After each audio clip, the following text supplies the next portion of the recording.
నమస్తే. ప్రాయోజిత కార్యక్రమం రుద్రాక్షకు స్వాగతం. రుద్రాక్షలు పవిత్రమైనవి, శక్తివంతమైనవి, మహిమాన్వితమైనవి. అలాంటి రుద్రాక్షలు ధరించడం వల్ల అనుకున్న పనులు నెరవేరుతాయా? ఎలాంటి కష్ట నష్టాలు రావా? అడ్డంకులు తొలగిపోతాయా? అసలు రుద్రాక్ష ప్రాముఖ్యత ఏంటి అనే విషయాలు ఈ కాలంలో చాలా మందికి తెలియదు. అలాంటి రుద్రాక్షలకు సంబంధించిన పూర్తి వివరాలు మనకు తెలియచేయడానికి ప్రముఖ రుద్రాక్ష నిపుణులు, వేద గణిత శాస్త్రవేత్త, ఎన్నో జాతీయ అంతర్జాతీయ అవార్డ్స్ గ్రహీత డాక్టర్ పాండురంగారావు గారు మన స్టూడియోలో ఉన్నారు. వారిని అడిగి పూర్తి వివరాలు తెలుసుకుందాం. నమస్కారం గురుగారు. ఓం నమః శివాయ. ప్రతి వారం లాగానే ఒక మంచి మోటివేషనల్ స్టోరీతో మన ప్రోగ్రామ్ స్టార్ట్ చేద్దాం. ఇంద్రుడు పైనుంచి అలా వెళుతున్నాడు గగన విహారం చేసుకుంటూ. భూమి మీద ఒక రైతు పొలం దున్నుతున్నాడు. చూశాడు, ఇదేమిటి ఇవాళ రేపు వర్షం వచ్చే సూచనలు ఏమి లేవు కదా, ఇదేమిటి పిచ్చోడు పొలం దున్నుతున్నాడు అని చెప్పి ఇంద్రుడు అనుకుంటాడు. సరే అతన్నే అడుగుదాం అని చెప్పి మారు వేషంలో వెళ్ళి, ఏమయ్యా పొలం ఇప్పుడు దున్నుతున్నావేంటి, వర్షాలు వచ్చే సూచనలు లేవు? ఏమోనయ్యా, నాకు ఈ రాత్రి వర్షం పడుతుంది అనుకుంటున్నాను. వర్షం పడితే వృధా అవుతుంది, చూస్తూ ఏ రైతు ఊరుకోలేడు. సో నేను రైతును కాబట్టి ఖచ్చితంగా దున్ని తీరాలి అంటాడు. తెచ్చోడ ఇప్పుడు వర్షం పడ్డం ఏంటి, పడదా? లేదు, నాకు అనిపిస్తుంది పడుతుంది. సరే ఇంద్రుడు వెళ్ళి మామూలుగా తన రూపంలోకి వెళ్ళిపోయి, అరే మొత్తం కంట్రోలర్ నేను కదా, నేను పడదు అంటే పడుతుంది అంటాడేంటి, ఎందుకన్నా మంచిది ఒకసారి చెక్ చేసుకుందాం అని వెరిఫై చేసుకుందామని చెప్పి తన అండర్లో ఉన్న వాళ్ళందరినీ పిలుస్తాడు. ఇంద్రుడు, వాయువు, అగ్ని అన్ని అందరిని పిలుస్తాడు. అష్టదిక్పాలన మొత్తం అందరిని పిలుస్తాడు. ఏమిటి సమావేశం ఇంద్ర అంటే ఇంద్రుడు చెప్తాడు, ఎట్టి పరిస్థితుల్లో ఇవాళ రేపు వర్షం పడడానికి వీల్లేదు, జాగ్రత్త అని వర్ణుడికి చెప్తాడు. వర్ణుడు అలాగే ఖచ్చితంగా దానిదేముంది, దీనికి ఇంత పెద్ద సమావేశం ఇంత అవసరమా, బట్ ఒక చిన్న కండిషన్, ప్రతిదానికి ఒక లింక్ ఉంటుంది కదా, నాకున్న లింక్ ఏమిటంటే నేను కురవను, బట్ చల్లగాలి నా మీదకి వస్తే ఖచ్చితంగా నేను ఏం చేయలేను, అది అసంకల్పితంగా నా ప్రమేయం లేకుండా జరిగిపోద్ది. చల్లగాలి తగలకుండా ఉంటే నేను కురవను.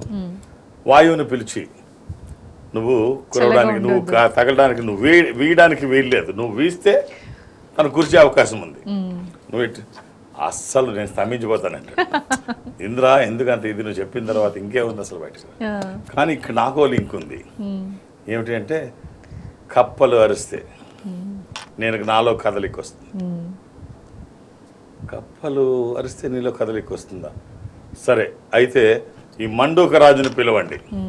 మండూక రాజు వస్తాడు. ఎట్టి పరిస్థితుల్లో నువ్వు అరవడానికి వీల్లేదు, మీ మొత్తం జాతి ఇవాళ రేపు మొత్తం మౌనవ్రతం అంటే. ఇంద్రుడు అంతటి వాడు చెప్పిన తర్వాత కప్పలు ఏం చేస్తాయి? సరే అరవడం మానేస్తాం. కానీ మాకు ఒక బలహీనత. ఏమిటా బలహీనత అంటే, మేము మినుగురులు ఉంటాయి కదా, మినుగురులు ఆ మినుగురులు మెరిస్తే మాత్రం మేము అరవక తప్పదు. మినుగురులు ప్రకృతి సహజం. మినుగురులు అరిస్తే కదిలితే మేము అరవక తప్పదు. మినుగురులను పిలిచి, మీరు అసలు రావడానికి వీల్లేదు, మీరు కనబడడానికి వీల్లేదు ఈ 2 రోజులు. ఇందుకు అంత వాడు చెప్పితే అసలు మేము బయటికే రాం, లాక్డ్, మొత్తం ఆ రూముల్లో లాక్ చేసుకొని ఉంటాం, బయటికే రాం. సరే అవి లాక్ చేయండి. వర్షం పడింది, పొలం దున్నాడు, ఆనందంగా రైతున్నాడు. ఇంద్రుడికి అర్థం కాలేదు, అరే ఇన్ని పకడ్బందీ ఏర్పాట్లు చేశాను, సింపుల్ గా వర్షం పడిపోయింది, వాడు దున్నేసుకున్నాడు, అంతా అయిపోయింది, ఇంత ప్రయాసం ఏమైపోయింది, వర్షం పడిపోయింది తన పొలం దున్నేసుకున్నాడు, అరే ఇంత ప్రయాసం ఏమైపోయింది, నేను ఆ కష్టం అంతా ఏమైపోయింది, ఇంత పెద్ద మీటింగ్ ఇవన్నీ నా మొత్తం నా బలాలు, నా అధికారాలు, నా సహచరులు, సహకారం అంతా ఏమైపోయింది, ముఖ్యంగా పెద్దరికం, వాడు ఏమైపోయింది అని చెప్పి అందరినీ సమావేశపరిచి సీరియస్ గా అడుగుతున్నాడు. కురవద్దన్నాను కదా, ఎందుకు కురిసావు? ఫస్ట్ అందరినీ తన వజ్రాయుధంతో తీశాడు, ఏదో చేసేద్దామని. అప్పుడు అంటాడు వర్ణుడు, ఇంద్ర తొందరపడకు, ఆ గాలి వీయడం వల్ల నేను కురిశాను, వర్షం కురిసిన మాట వాస్తవం, సర్జికల్ స్ట్రైక్ జరిగిన మాట వాస్తవమే. సో ఆ వర్షం గాలికి తగలడం వల్ల నేను కురిశాను, ఇది నిజం. అంటే నువ్వు ఎందుకు వీచావని అడుగుతాడు. నేను వీయడం నిజమే, కానీ కప్పలు అరిశాయి. కప్పలు మీరెందుకు అరిశారు? నేను మనిషి మెలుగురు కనిపించాయి, మీరెందుకు కనిపించారు వాటిని అడిగితే, రామరామ మేము కనిపించడం ఏంటి శివ శివ, అస్సలు మేము రూమ్లోంచి బయటికి రాలేదు, లాక్కడి మేము అసలు బయటికే రాలేదు.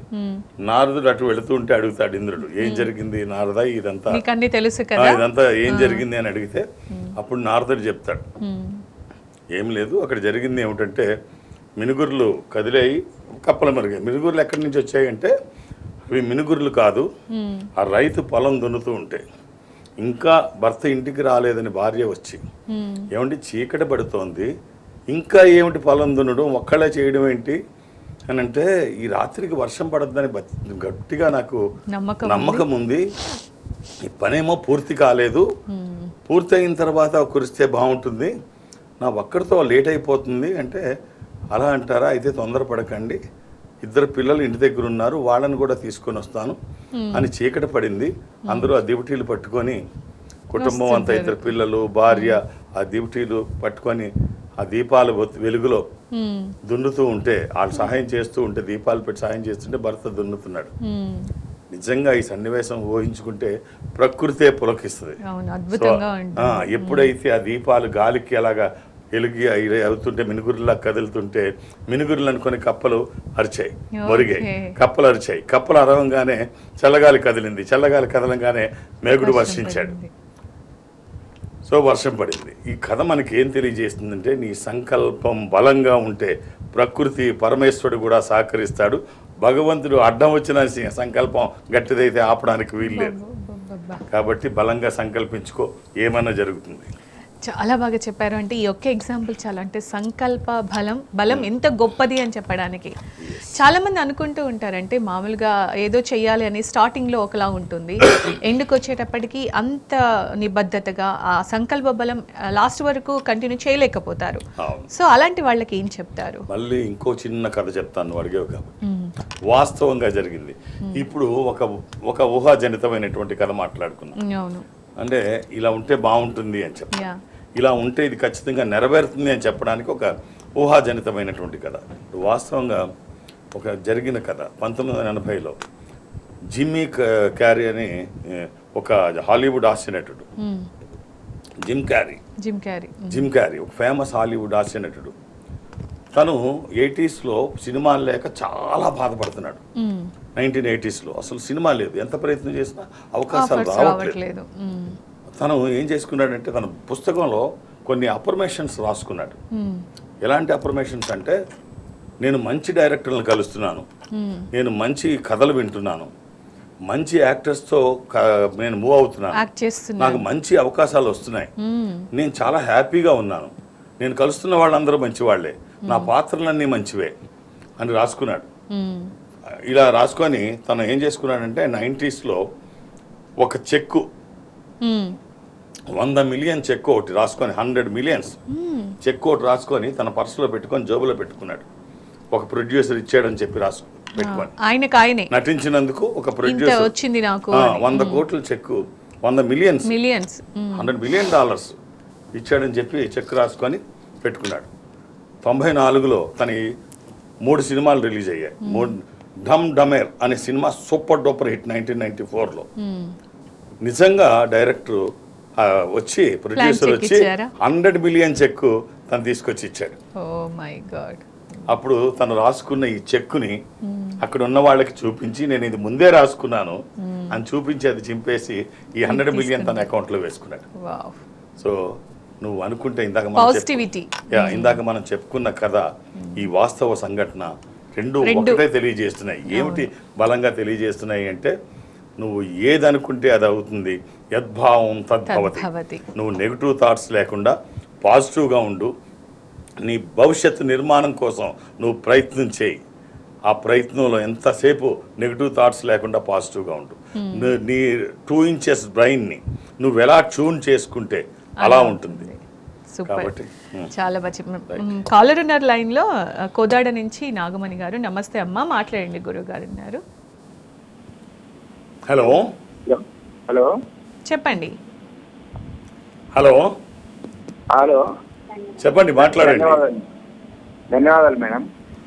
ఓకే అండి, చెప్పండి. సార్ మా పాప గురించి తెలుసుకున్నామని ఫోన్. డేట్ ఆఫ్ బర్త్ ఇవ్వండి. మే 3, 2006. మే 3, 2006. ఎంతమంది పిల్లలండి? ఒక బాబు ఒక పాప సార్. బుధవారం పుట్టినట్టు తెలుసా? ఆ, ఇది పాపదా? పాప సార్. అమ్మాయి ఏం చేస్తోంది ఇప్పుడు? ఏం చదువుతోంది? లాంగ్ టర్మ్ తీసుకుంది సార్. ఇది పాఠ్యమి, కృష్ణపక్షము, బహుళ పాఠ్యమి. ఇది ధనుస్సు రాశి. దీనికి మీరు ఇవ్వాల్సిన రుద్రాక్ష ద్వాదశముఖి. 12 ముఖములు కలిగిన ఈ రుద్రాక్ష ద్వాదశ ఆదిత్య స్వరూపము, అంటే సూర్య స్వరూపం. ఉన్నతమైన స్థితి కోసం, అనారోగ్య సమస్యలు లేకుండా బ్రైట్ ఫ్యూచర్ కోసం. అలాగే 13 ముఖాలు, త్రయోదశి. ఇది అల్టిమేట్ రుద్రాక్ష జాతకానికి. అది ఇంద్ర రుద్రాక్ష, రూలింగ్ రుద్రాక్ష, కమాండింగ్ రుద్రాక్ష. అనుకున్నది సాధించడానికి, సంకల్పం సిద్ధించడానికి, కోరికల సాఫల్యం కోసం. జాతకపరంగా అవసరమైంది కూడా త్రయోదశి అంటే 13. ఈ రెండిట్లో మీకు ఏది వీలైతే అది ఇచ్చి చూడండి. 24/7 ఎప్పుడూ వేసుకోవచ్చు. ఎలాంటి నియమాలు లేవు. వచ్చిన తర్వాత ఆ ఫలితం ఒక అద్భుతం. అంటే మనం చేస్తున్న పనికి ఒక దైవికమైన సహకారం. ఇందాకే చెప్పుకున్నాం పాజిటివిటీ ఎలా ఉంటుందో. రుద్రాక్ష ఒక పాజిటివ్ ఎనర్జీ ఇచ్చే ఒక ఆధ్యాత్మిక బీజ సంపద. ఇది మన దగ్గర ఉంటే మనం చేస్తున్న పనికి ఖచ్చితంగా ఇది తోడైతే ఆ వచ్చే ఫలితం వావ్ అనేటట్టు ఉంటుందంటే అతిశయోక్తి కాదు. ఎలాంటి నియమాలు లేవు. All the best. మరో కాలర్ కరీంనగర్ నుంచి అన్నారు, రాజబ్రహ్మచారి గారు. రాజబ్రహ్మచారి గారు మాట్లాడండి. గురువు గారు ఉన్నారు. ఎవరు? రాజబ్రహ్మచారి పేరు కొంచెం డిఫరెంట్ గా ఉంది కదా, ఏమిటండి రాజబ్రహ్మచారి గారు? గురుగారు నా డేట్ ఆఫ్ బర్త్ వచ్చేసి కొంచెం మీ పేరు గురించి చెప్పండి. పేరు వెంకట రాజబ్రహ్మచారి. వెంకట రాజబ్రహ్మచారి. అవునండి. వెంకట రాజబ్రహ్మచారి. అవునండి. సో డేట్ ఆఫ్ బర్త్ ఇవ్వండి. August 2nd, 1976. August 2nd, 1976. August 2nd.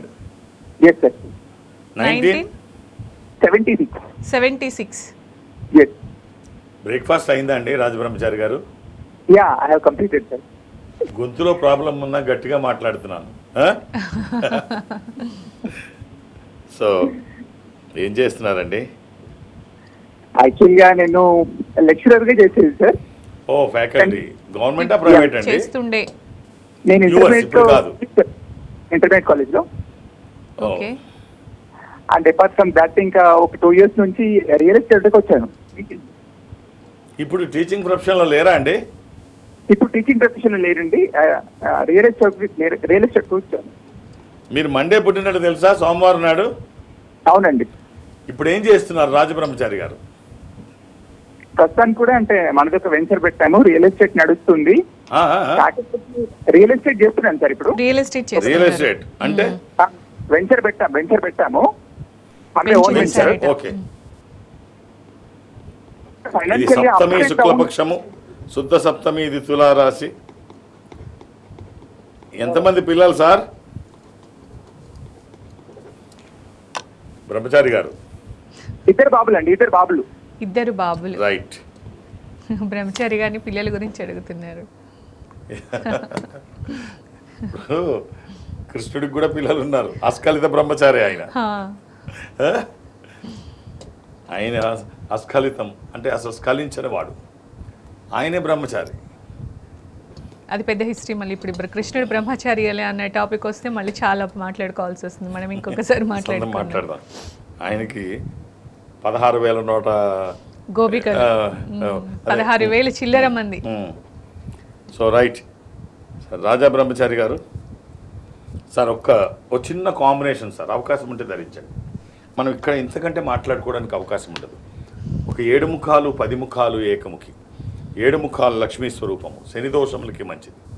దశముఖి ఇది విష్ణు స్వరూపం, మానసిక ఒత్తిళ్లు తగ్గడానికి, వాస్తు దోషములు పోవడానికి, న్యాయపరమైన చిక్కులు అధిగమించడానికి. ఏకముఖి రుద్రస్వరూపం, అపమృత్యు బాధలు లేకుండా. కుదిరితే 3 లేకపోతే 1. ఇది వచ్చిన తర్వాత బాగుంటుంది అని ఎవరు సర్టిఫికెట్ అవసరం లేదు. ఆ మార్పు ఏమిటో మీరు చూస్తారు. అలా అని ఏది పడితే అది వేసుకోవద్దు. దురదృష్టం రుద్రాక్షల్లో 100కి 99 నకిలీ ఉంటాయి. ఒక్కటైనా మంచిది వేసుకోగలిగితే ఆ ఫలితం చాలా బాగుంటుంది. ఆల్ ది బెస్ట్ అండి. రైట్, మరో కాలర్ ఉన్నారు మల్లారెడ్డిగూడెం నుంచి వెంకన్న గారు గుడ్ మార్నింగ్ అండి. గురుగారు ఉన్నారు, మాట్లాడండి. ఎవరి గురించి తెలుసుకోవాలనుకున్నారో చెప్పండి. మా అబ్బాయి గురించి అండి. గురుగారు నమస్కారం. ఓం నమ శివాయ. నమస్కారం గురుగారు. ఎల్లారెడ్డి కూడా ఏం చేస్తున్నారు? మా అబ్బాయి గురించి తెలుసుకోవాలి. అబ్బాయి ఏం చేస్తున్నాడండి? బిఎస్సి నర్సింగ్ అయిపోయింది. బిఎస్సి నర్సింగ్ ఈక్వల్ టు డాక్టరే. ఏముంది, నర్సింగ్ డాక్టర్తో సమానమే. అవును, బోల్డ్ అన్ని అవకాశాలు ఇప్పుడు. మంచి డిమాండ్ ఉన్న కోర్స్. చెప్పండి. మా అబ్బాయి పేరు శివశంకర్ రంపీటి అండి. డేట్ ఆఫ్ బర్త్ ఇవ్వండి. 29/4/2000. 2000.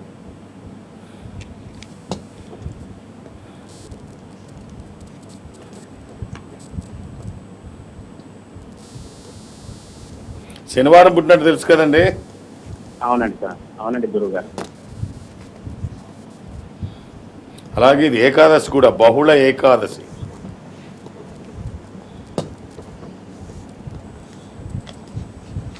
ఇది కుంభరాశి. అబ్బాయికి మీరు ఇవ్వాల్సిన రుద్రాక్ష ద్వాదశముఖి రుద్రాక్ష.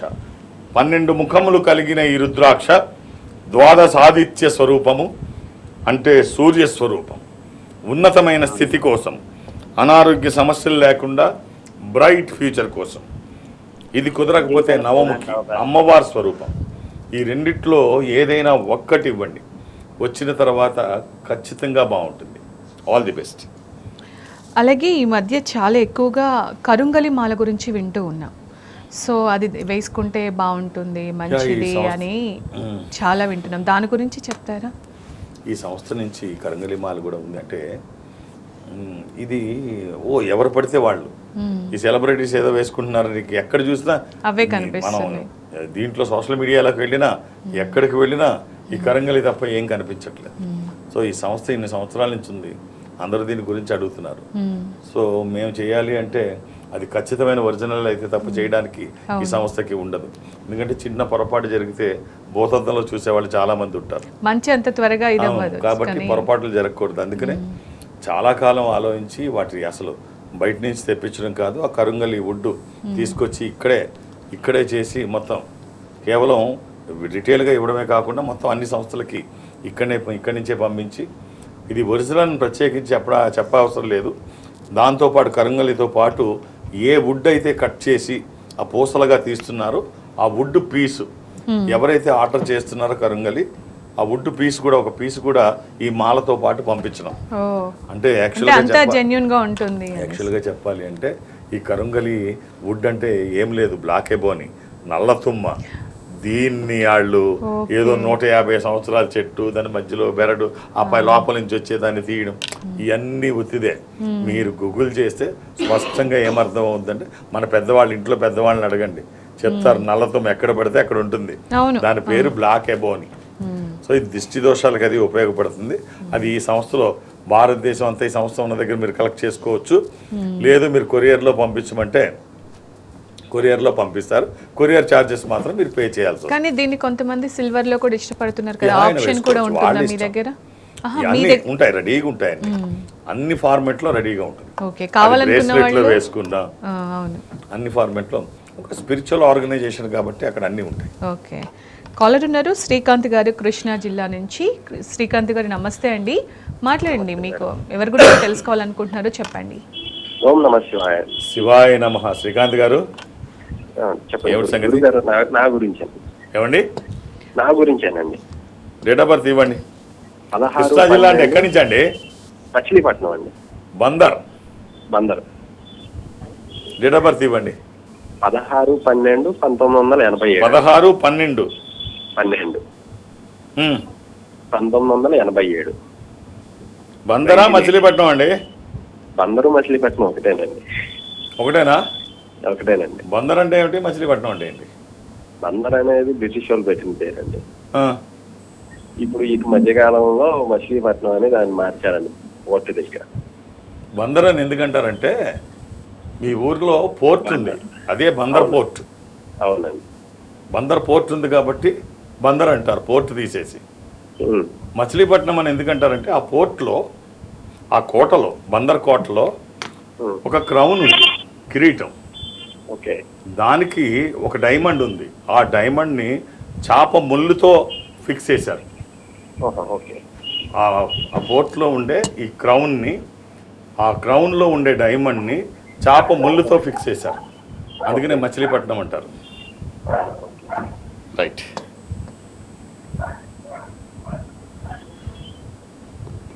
బుధవారం పుట్టినట్టు తెలుసా అండి?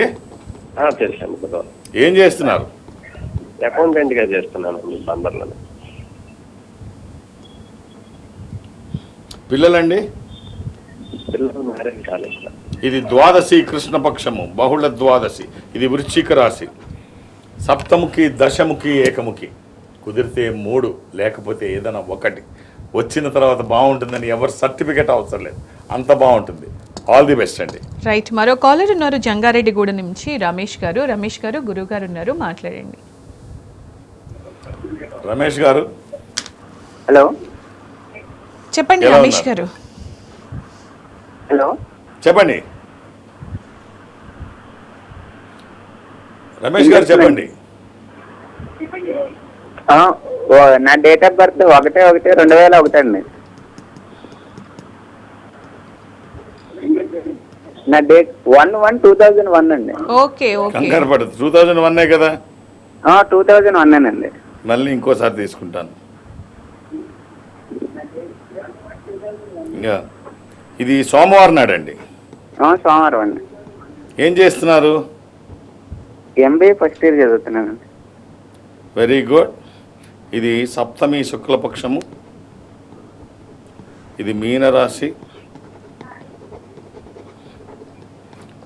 ఒక్క రుద్రాక్ష చెప్తాను, వేసుకోండి.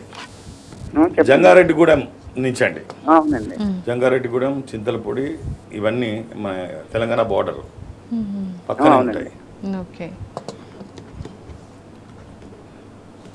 ఈ అంతా ఆ ఏరియా అంతా బాగుంటుంది కదండి. జంగారెడ్డిగూడెం, కోయిలిగూడెం, అంటే కోయికన్నాపురం, ఇవన్నీ బాగానే ఉంటాయండి. అన్నీ మీ పక్క పక్కనే అనుకుంటా. అవునండి. ఒక్క రుద్రాక్ష చెప్తాను, వీలైతే వేసుకోండి. ద్వాదశముఖి రుద్రాక్ష 12 ముఖాలు. ఇది సూర్యస్వరూపం. ఉన్నతమైన స్థితి కోసము, అనారోగ్య సమస్యలు లేకుండా, బ్రైట్ ఫ్యూచర్ కోసం. అది కుదరకపోతే అష్టముఖి గణపతి స్వరూపం. విఘ్నాలు లేకుండా ముందుకు వెళ్ళడానికి, నిర్విఘ్నంగా అన్ని పనులు చేసుకోవడానికి, కెరీర్ కోసం. All the best. ఎలాంటి రెస్ట్రిక్షన్స్ లేవు. అలాగే చాలామంది అన్నీ ఉన్నా కూడా నాలెడ్జ్ ఉంటుంది, అన్ని విధాలుగా మంచిగా ఉంటారు, కానీ వాళ్ళని వాళ్ళు తక్కువ చేసుకొని చూసుకోవడం, నలుగురిలోకి వెళ్ళలేకపోవడం, నేను వాళ్ళకంటే అలా ఉన్నానేమో, వాళ్ళకంటే ఇలా ఉన్నానేమో, తక్కువగా ఉన్నానేమో, నేను పర్ఫెక్ట్ కాదేమో అని చెప్పేసి చాలా లోగా ఫీల్ అవుతూ ఉంటారు. సో ఎందుకు ఇలా? దురదృష్టం. అది యూత్లో ఈ మధ్య బాగా ఎక్కువైపోయింది. వీళ్ళకి అంటే బై బర్త్ మనకి పుట్టినప్పుడే అంటే మన బలహీనతలు ఉంటాయి, బలాలు ఉంటాయి ప్రతి మనిషికి. దురదృష్టం యూత్ అంతా ఏం చేస్తున్నారంటే వాళ్ళల్లో ఉన్న బలహీనతల్ని భూతద్దంలో చూస్తున్నారు. బలహీనతల్ని కాదు మీరు చూడాల్సింది, మీలో ఉన్న బలాల్ని చూడండి. మీలో ఉన్న బలాల్ని చూడండి. చూస్తే అవి అద్భుతాలు జరుగుతాయి. మీరు ఆలోచించే విధానంలో మార్పు రావాలి. మీరు ఒక యువకుడు అడవిలో ఉన్నాడు. అడవిలో ఉంటే తను అనుకోకుండా ఒక నక్కను చూశాడు. నక్కను చూస్తే నక్కకి ఒక కాలే ఉంది, ముందు ఇంకొక కాలు లేదు. అది నడవడం చాలా కష్టంగా ఉంది. దీనికి ఆహారం ఎలాగా అని చెప్పి అనుకుంటున్నాడు. ఈలోపు శబ్దం అవుతుంది. ఏంటా శబ్దం అని భయపడి చూస్తే అది సింహం వస్తుంది. చెట్టుకి దాక్కుంటాడు. ఆ సింహం మాంసం ముక్కను తీసుకొచ్చి నక్కకిచ్చి వెళ్ళిపోతుంది అక్కడ పడేసి. సో అనుకుంటాడు, అంటే భగవంతుడు ఎవరికి ఏది కేటాయించాలో అది కేటాయించాలి. తను వేటాడలేదు, పని చేయలేదు కాబట్టి తనకు వచ్చింది. నేను కూడా రేపటి నుంచి పని చేయకపోతే భగవంతుడు నాకు కూడా చంపేయడు, నాకు కూడా ఏర్పాటు చేస్తాడు ఫుడ్ అనుకొని 2 రోజులు వర్షం తినకుండా అలా ఉంటే 3వ రోజు అలా నడిచి వెళ్తే కళ్ళు తిరిగి పడిపోతాడు.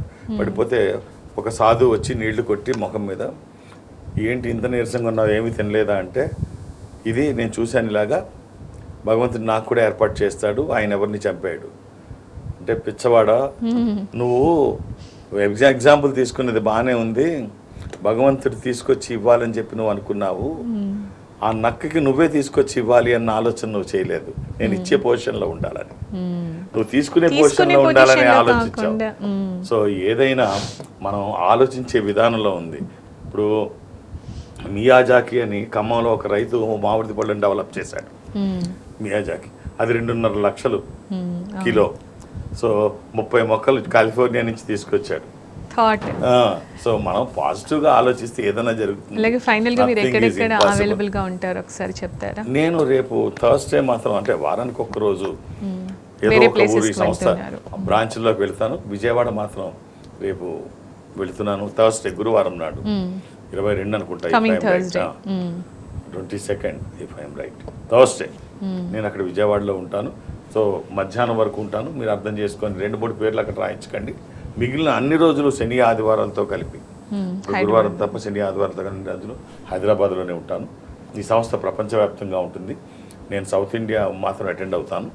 దక్షిణ భారతదేశంలో మీరు ఎక్కడున్నా, అంటే అది చెన్నై, బెంగళూరు, విశాఖపట్నం, విజయవాడ, తిరుపతి, రాజమండ్రి, శ్రీశైలం, వేములవాడ, కాళహస్తిలా ఎక్కడైనా మీరు ఈ సంస్థకి దగ్గరగా ఉంటే మీరు అక్కడికి వెళ్తే వాళ్ళతో మాట్లాడిస్తారు, మాట్లాడే ప్రయత్నం నేను చేస్తాను. అలాగే డైరెక్ట్గా హైదరాబాద్ వచ్చినా, లేదు రేపు గురువారం విజయవాడలో నన్ను కలవాలని దగ్గరగా ఉన్న వాళ్ళు ఒక్కొక్క డేట్ ఆఫ్ బర్త్ మాత్రమే నేను చూసే అవకాశం ఉంటుంది. అర్థం చేసుకొని సహకరించండి. రైట్. చాలా విషయాలు, మంచి మోటివేషనల్ స్టోరీస్తో పాటుగా ముఖ్యంగా నకిలీలు ఇవాళ ఏంటంటే, అంటే చాలామంది తీసుకుంటుంటారు కానీ అలా కాకుండా మోసపోకుండా నకిలీలు కాకుండా మంచివి ధరించడం వల్ల ఎలా ఉంటుందని చాలా బాగా చెప్పారు. Thank you so much. ఓం నమః శివాయ.